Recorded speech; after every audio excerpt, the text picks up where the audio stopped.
Good morning guys, આજના નવા બ્લોગમાં તમારું સ્વાગત છે। જો આજે પરી ઉઠી ગઈ છે અને પરી કરે છે પૂજા। પરી પૂજા કરે છે એ કે આજે હું પ્રગટાવીશ, તે પ્રગટાવે છે ને આજે એને છે ને સવારની સ્કૂલ છે તો 10 સાડા 10 લઈ આવીશ, કારણ કે અમારે જવું છે બહાર। અને પરીએ પી લીધી છે ચા ને પરી તો અમારે જવું છે શ્રીમદ વિધિમાં। તારા પુખ્ત જો મસ્ત તૈયાર થઈ ગઈ છે તો મારું કુર્તા પેન્ટ કેવું લાગે છે મને કોમેન્ટ્સમાં કહેજો। અને ઋષિ તો અમારે જવું છે શ્રીમદ વિધિમાં। તારા પુખ્ત જો મસ્ત તૈયાર થઈ ગઈ છે તો મારું કુર્તા પેન્ટ કેવું લાગે છે મને કોમેન્ટ્સમાં કહેજો। અને ઋષિએ ઉઠીને ચા નાસ્તો કર્યો, નાહી ધોઈ લીધું છે અને જો એને મસ્ત એના પપ્પા જેવા સેમ કપડાં પહેર્યા છે, મેચિંગ અને હવે પહેરે છે મોજા। ઋષિ મોજા અને બૂટ પહેરે એટલે અમે જઈશું પરીને લેવા સ્કૂલમાં। પરી આજે બહુ જીદ કરતી હતી કે ના મારે નહીં આવું, પણ એને એકલી પણ કેમ નહીં મુકાય, કોઈના ભરોસે પણ ના મુકાય। હા, નાના છોકરાનું ઉઠાઈ જાય નહીં। લાવ તને મોજા બરાબર કરી આપું। હા, કરી દઉં લાવ। તો જો આવી રીતે ના પહેરાય, તને મોજા પહેરતા શીખવાડું। આ જો આ હોય ને પાછળનો ભાગ, આ એડીનો ભાગ, એટલે છે ને આપણે આવી રીતે ઊંધું આમ રાખવાનો પગ, પછી આમ છતો કરી દેવાનો। જો આડો પગ કરીને પછી છતો કરો ને એટલે આવી જાય। બીજો કઈ ગયો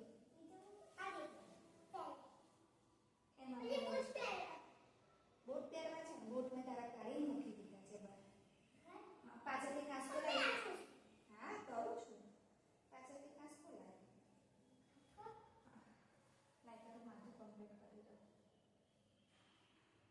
હવે તો વાર નહીં કપાવવાના ને,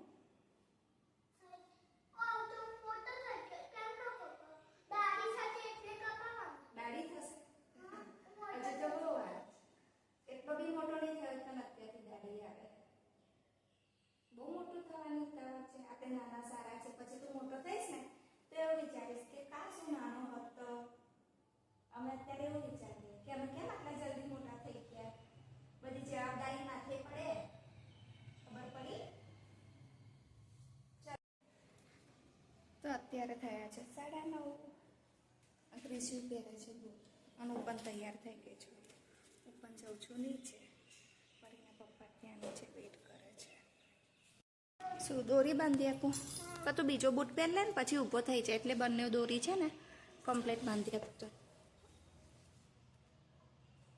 કિશુ તો આજે મસ્ત લાગે છે। કિશુ પરીને લઈ લીધી છે સ્કૂલમાંથી, પછી એના ફ્રેન્ડ્સના ઘરે લઈ ગઈને ત્યાં કપડાં ચેન્જ કરાવીને હવે આવ્યા છે પેટ્રોલ પંપે પેટ્રોલ પુરાવા। તો અમે લોકો આવી ગયા છે પગ ખાવા। કિશુ કેવો છે? મસ્ત છે। પરી પણ પરફેક્ટ ખાઈશ ને ચાઇનીઝ ખાવું। તો ગાઈસ અમે શ્રીમંત પતાવીને આવી ગયા છે અને પરી એની બેનપણી ઘરે એનો યુનિફોર્મ અને સ્કૂલ બેગ મૂકી હતી લેવા ગઈ છે। એ લઈને આવે એટલે પછી અમે ફરી જઈશું ઘરે। અને અત્યારે વાગી ગયા છે 3 ને એટલો બધો તાપ છે ને, મેં કેવું બાંધ્યું છે જો બતાવું। તો અમે ચારે બાજુથી ફૂલ પેક થઈ ગઈ છું, હાથમાં ગ્લવ્સ પહેર્યા છે, બધું જ બહુ એટલે બહુ જ તાપ છે। પરી એની બેગ લઈને આવી ગઈ છે, ફરીથી ઉચકાતી નથી। બારું શોધ્યા છે એ લોકોને,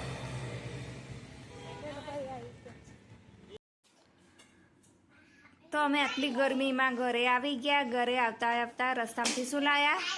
સ્પ્રાઇટ લાયા, અને અમે અમારા લોકો માટે છાશ લાયા અમાર બે। તું એવું બધું બોલે છે ને, કેવું બોલે છે તો પોલીસવાળો તને લઈ જશે। નાના છોકરાઓ માટે પણ પોલીસ હોય, ખબર તને? તને ખબર પડી? જો બોલીશ તું? અને આ કપડાં બદલ, જો પરીએ નહીં લીધું, મેં નહીં લીધું, પપ્પા નાવા ગયા છે, પપ્પા જો નાવા જતો બદલવા તો પડશે। જો અમારા ઘરે તો અમારું સામ્રાજ્ય ઊભું કરેલું છે બેવ ભાઈ બેને, અને આ રમતા રમતા એ લોકોને એટલી બધી ભૂખ લાગી ગઈ ને, અને આજે કંઈ ખાવાનું હતું નહીં, મમરા હતા, મેં બનાવી છે મમરાની ભેલ ચટણી નાખીને। ટામેટાની ડુંગળી તે લોકોને ગળામાં ભરાઈ જાય છે, નહીં ભાવતા નથી જો બંને જણ। ખાય છે ભેલ ને જોવે છે બીજી બાજુ ટીવી. તો ક્રિશુ દોત મૂકીને આવ્યો, મને શું બતાવવા આવ્યો છે? બંદૂક. કેવો અવાજ થાય છે? હા, અવાજ થાય છે ને. આર્મીમાં પોલીસ લોકો આવી લઈને ફરે ને બંદૂક. આર્મી પોલીસ બનીશ, ફાયરિંગ કરીશ, હે ને? તો હું હાચુક ને બંદૂક લઈ આપું? હું ક્યાંથી લઈ આપું? એ તો તું પોલીસ બનો એટલે તને ત્યાંથી સરકાર આપે, ગવર્મેન્ટ આપે. પણ હજુ મોટો તો થા. તો છું નાનો નાનો, તારા સપના છે મોટા મોટા.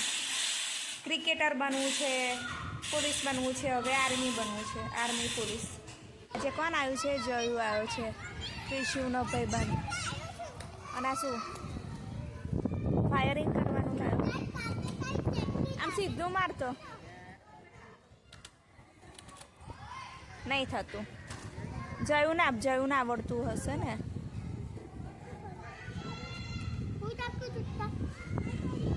લાઈ કરી આપું, લાઈ કરી આપું, તૂટી જશે એવું કરીશ તો. ત્યાં બંદૂક આખી બસ. એવું કેવું તોડી નાખ્યું? જો તું ઓય અહીંયા તું સાયકલ લઈને ભાગ, ખાલી તું સાયકલ લઈને ભાગ અને એને કે તું ચોર ને તું પોલીસ, એવું કે. તો જયું કીશું જયું ચોર ને તું પોલીસ, તો એની પાછળ પડ. તો જયું બન્યો છે ચોર અને ક્રિશુ છે પોલીસ. હવે જયું ભાગશે અને એની પાછળ ક્રિશુ પકડવા પહોંચશે. એવું કેવું પછી આવી ગેમ ચાલુ કરો છો ને પછી આવી તો ભાગો. તો જો બંને જણ ભાગ્યા, પછી પાછા ફરો.